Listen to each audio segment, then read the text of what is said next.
L'ère de j'interroge l'actualité. L'actualité d'aujourd'hui, nous allons parler de l'affaire 19 millions de Constant Moutamba.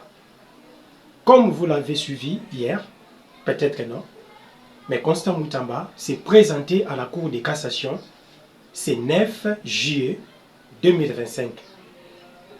Il était accompagné de son conseil d'avocats devant le juge de la Cour de cassation pour l'affaire qui l'incrimine du prétendu détournement de 19 millions de dollars destinés à la construction d'une prison dans la ville de Kisangani, province de Chopo.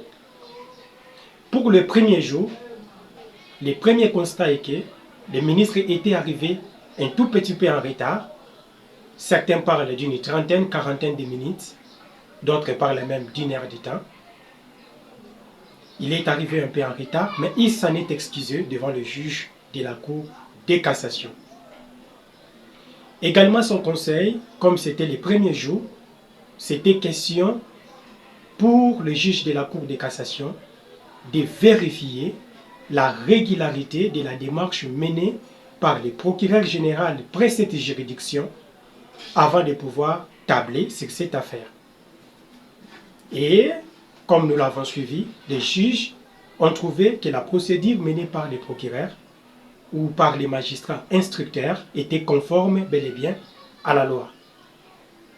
Mais comme c'était une première séance, les avocats du mis en cause, soit l'ex-ministre de la Justice, ont demandé à ce que ce procès puisse être renvoyé à une autre date afin de pouvoir s'imprégner des griefs qui sont repris dans l'accusation portée contre les clients. Donc, il n'y a pas eu grand-chose. Le ministre est venu en homme libre et puis il est rentré en homme libre. Et le procès a donc été fixé pour le 23 juillet prochain.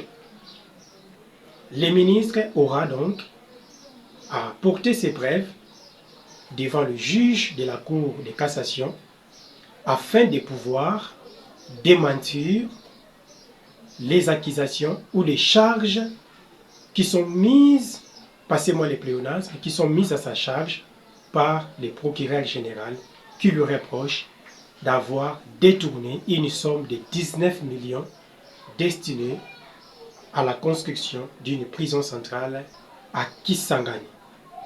Donc voilà, il n'y a pas eu grand-chose. Donc il n'y a pas beaucoup de commentaires à mettre là-dessus.